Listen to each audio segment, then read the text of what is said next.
une bouffée d'oxygène. Bonjour à tous les amis du tir de précision. Je suis Giuseppe Valtorta, je suis le directeur général de Victrix Armament et aujourd'hui nous parlerons de tir de précision avec le 50 BMG en compagnie du Victrix Corvo.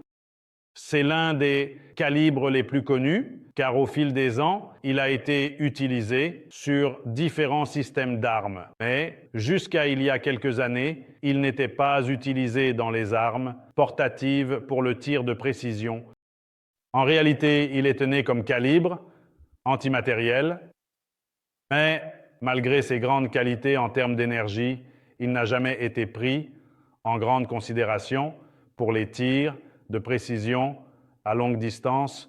Nous avons voulu, dans ce cas également, aller un peu à contre-courant par rapport à ce qui était disponible sur le marché et nous avons cherché à faire quelque chose de plus. Nous voulions essayer de reproduire ce qu'est notre précision, notre soin sur la cible.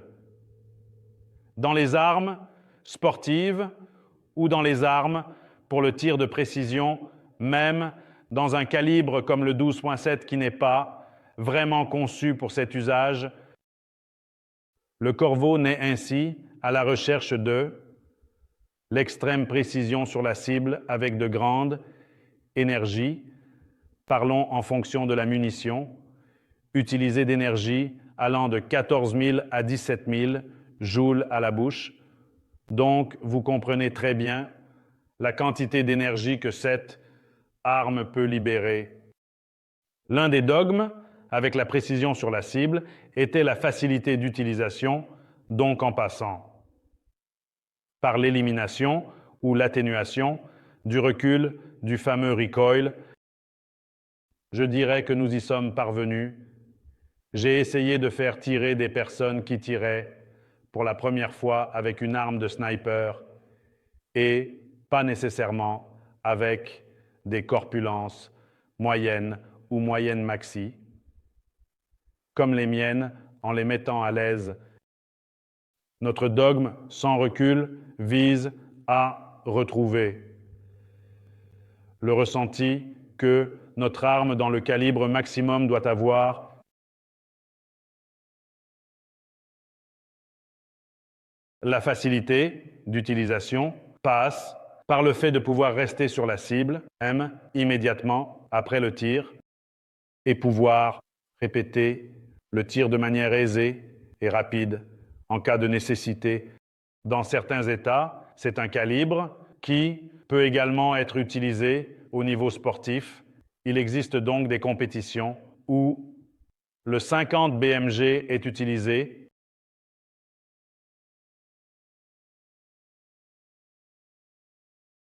bien que du point de vue sportif, et donc des performances balistiques, ce ne soit pas le meilleur choix pour obtenir la précision maximale à de grandes distances. En réalité, c'est celui qui, dans la plage, des distances moyennes, c'est-à-dire 3000 et 2000 mètres, nous donne la possibilité de délivrer de grandes quantités d'énergie avec précision. Avant de nous engager dans la conception et l'étude du Corvus, nous avons essayé et utilisé toutes les armes qui ont toujours été des références pour ce type de tir. Et nous avons découvert qu'elle était identifiée comme une arme de sniper, ce qui en réalité, du point de vue des performances sur la cible, ne l'était pas.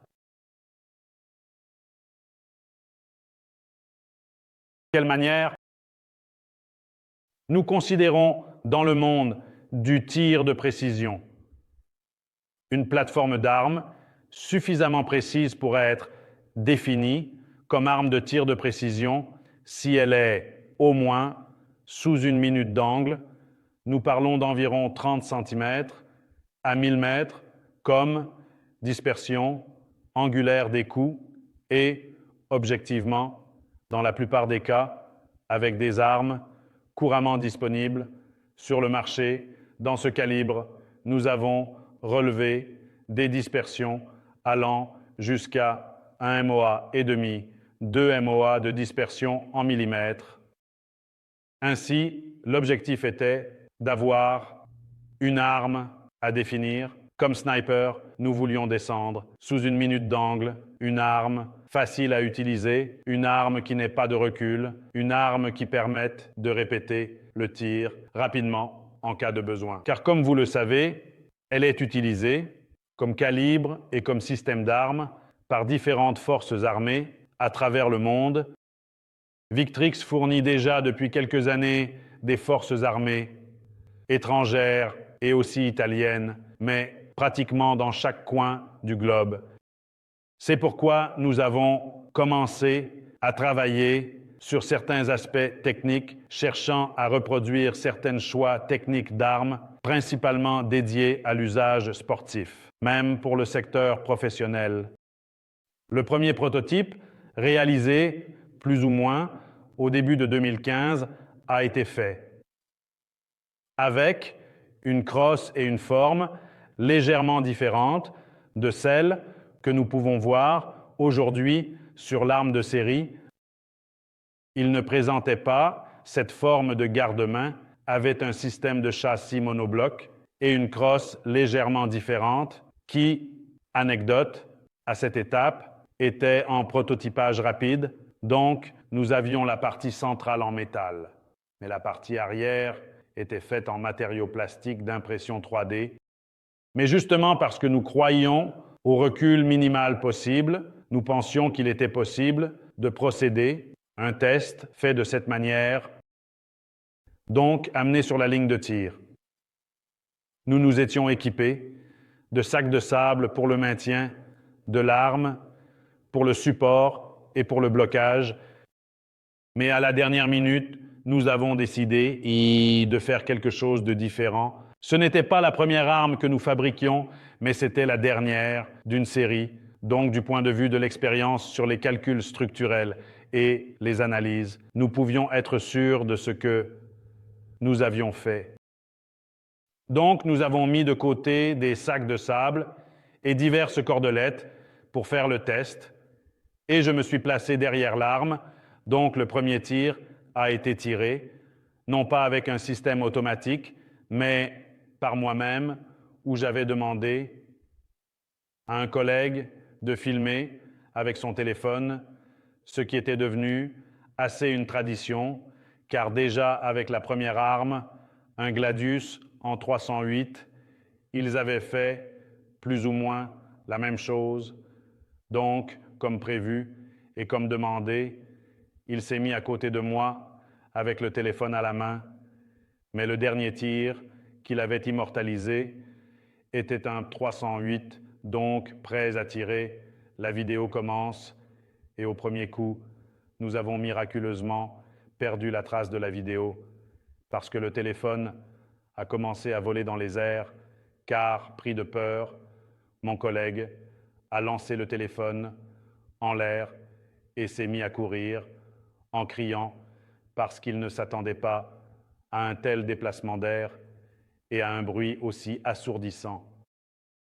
Donc, une fois la poussière retombée, après la frayeur, disons que lorsque le téléphone a été repris en main, dans le cadre se trouvait mon sourire à 74 dents.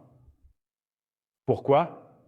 Parce qu'en plus d'avoir tout fonctionné correctement, la crosse en plastique était parfaitement fonctionnelle et nous avions atteint notre objectif, pas de recul. Le développement a progressé et nous avons compris que nous avions entre les mains quelque chose d'absolument performant, d'autant plus qu'avec des munitions spécifiques fabriquées par l'entreprise américaine General Dynamics, en particulier avec le modèle Sniper Elite de 709 grains et avec les munitions Fiocchi, toujours fabriquées avec la balle JD de 709, nous pouvions avoir une dispersion angulaire qui était largement inférieure à nos attentes de projet.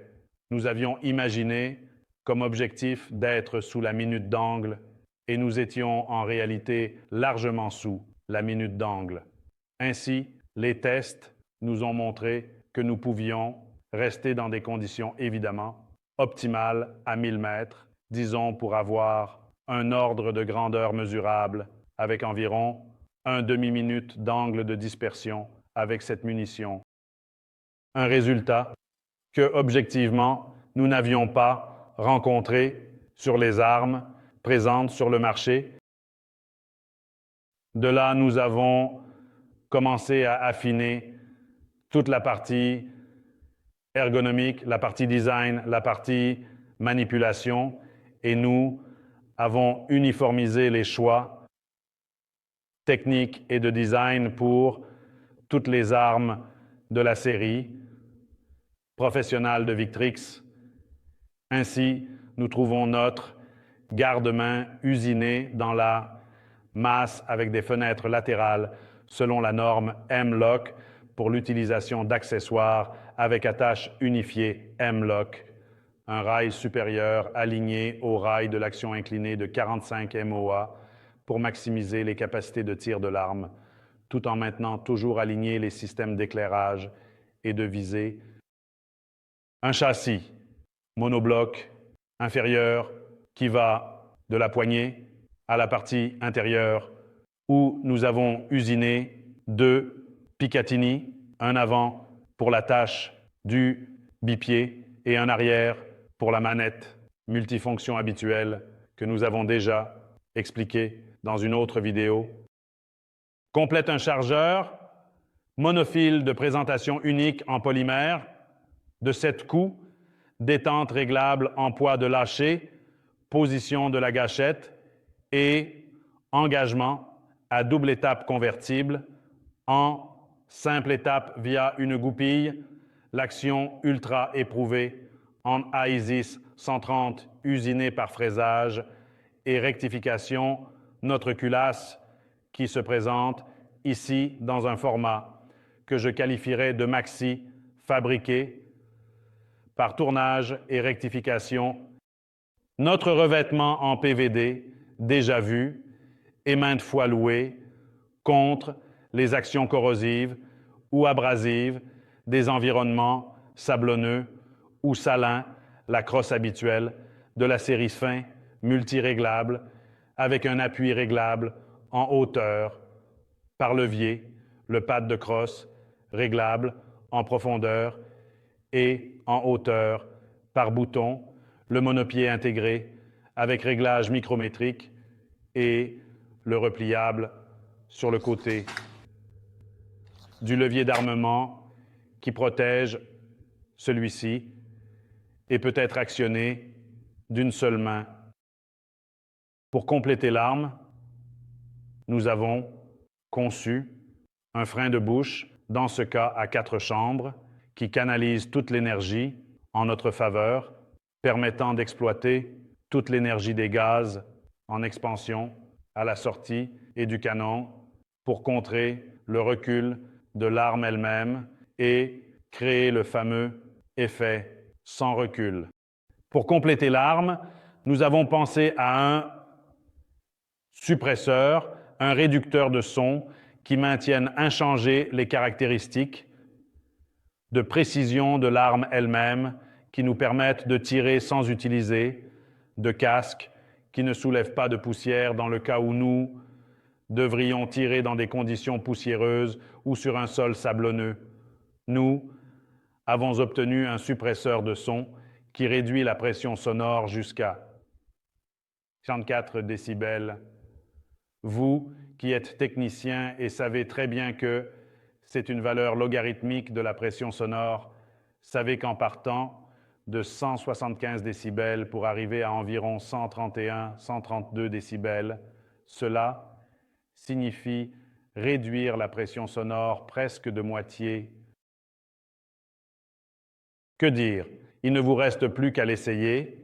Si vous habitez dans un pays où le calibre civil est autorisé, à l'acheter, à l'emmener sur les champs de tir et à montrer vos compétences de tir, même avec un .50 BMG. Je pense que pour cette vidéo, nous avons tout dit et à la prochaine vidéo.